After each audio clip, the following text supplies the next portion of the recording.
Welcome. Today we read from the Gospel of St. Luke. And there was a prophetess, Anna, the daughter of Phanuel, of the tribe of Asher. She was advanced in years and had lived with her husband 7 years after her marriage, 37, and then a widow at the age of 84. She never left the temple, serving night and day with fastings and prayer.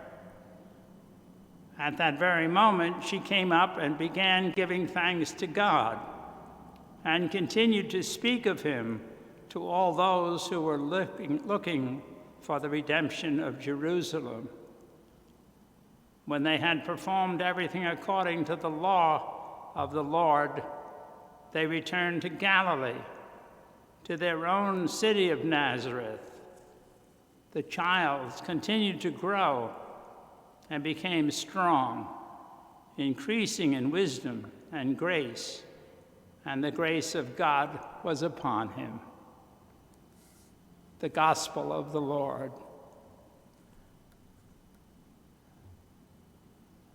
As I read this particular gospel, from a preaching point of view, my reaction is, what am I supposed to say about this? It doesn't strike me, or as we say, it doesn't grab me. Unless I stop and quiet down a little bit and stop trying to be so utilitarian. How can I use it? I should be open more. I should ask the question, what is God trying to say to me today? And the operative word is trying, because I'm busy. My mind is racing. I have whatever it is today that I have to do. And yet, when I read this slowly, reflect upon it, I have to say there's a thread. Anna, Joseph, Mary, and Jesus, and me. There's a thread. Anna waits all these years, having become widowed. As a young woman, I would imagine it was a great pain for her to have lost her husband. And here, as a young woman, she had a life to look forward to, of staying in the temple, and as they say, fasting and praying. Not the most attractive thing for me, I must say. There's got to be other ways. Maybe get married again, have a family, maybe open a business, I don't know. But sitting in the temple, praying and fasting all day for all those years doesn't grab me. It's not the most exciting. And yet, the moment that she sees Jesus, Mary and Joseph bringing the child as so many parents had, and she knows this is what she lived for, Anna responds with great joy. She's grateful to God. She's open. She recognizes Jesus immediately. How? Probably not like me at the beginning. Her mind wasn't closed. She didn't have her own agenda. She was living day in and day out in prayer and fasting, living for her God, to be open when he did speak, and she was filled with joy. Mary and Joseph, I would imagine, still confused as a young couple with a new baby, but bringing the child to the temple because those were the laws of their faith. And they present him as they were required to do. And they encounter this woman who gets all excited. We see that with babies all the time. People go out of their minds. How cute. And they make all sorts of childish sounds to get the child to laugh. But I don't think that's what happened here. I think this was kind of serious. Mary and Joseph perhaps wondering, now what? We had the angels come and speak to us. We have this baby, and now this woman is telling us that he's so special. Well, what is the specialness? What are we supposed to do? But it's a moment of many, and the question won't be answered, because Luke says in the rest of the gospel, when they were done, Mary, Joseph, and Jesus returned to Nazareth. They went home, and they went back into the routine, and he grew before all people in wisdom and age before God.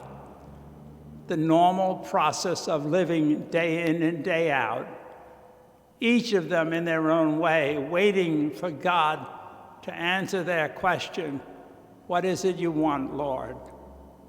Jesus would bring that into his public life, continually seeking his Father's will. And you know, that's the same challenge that God asks us. Each of us have our different routines, different circumstances surrounding our lives, different ages, different family obligations, school, work, whatever it is. And yet there's a sameness about it. I have X number of years, and then I'm going to retire. Or as soon as I graduate, I will, and fill in the blanks. Always waiting to see what's going to happen, expecting great things, and often just experiencing ordinariness. But in there is God. And if I am a person of faith, if I have this sense of patient waiting, which is what Advent really is about, that God is born in us, or better still, maybe that God is already there, and he's waiting for you and me and the right circumstances for us to show witness to his presence by the way we love. In the ordinary time of day, with ordinary people, almost boring, except there are moments in all of our lives where something happens and we stop and remember. I know often in my priesthood, young couples coming in with their first baby, and the phrase, "This is a miracle." No matter what their faith level, no matter what their background, this is something special. God is alive, I know that. But most of my moments are ordinary, but the same God is alive. While my day may seem boring to me today, same old, it's not to God. It may be a way of him in a very direct way, coming into the world. I just have to be open. I have to be patient. I have to be listening and receptive, as well as generous and giving. I have to witness to his love by being ready to share it in my ordinariness, in my day-to-day, with ordinary people, in ordinary circumstances. We're no different than Anna, Mary, Joseph, and even Jesus, waiting for God to show himself. That's what Christmas is, waiting for God to be born again through you and through me today. Continue praying for one another, and be safe and have a good day.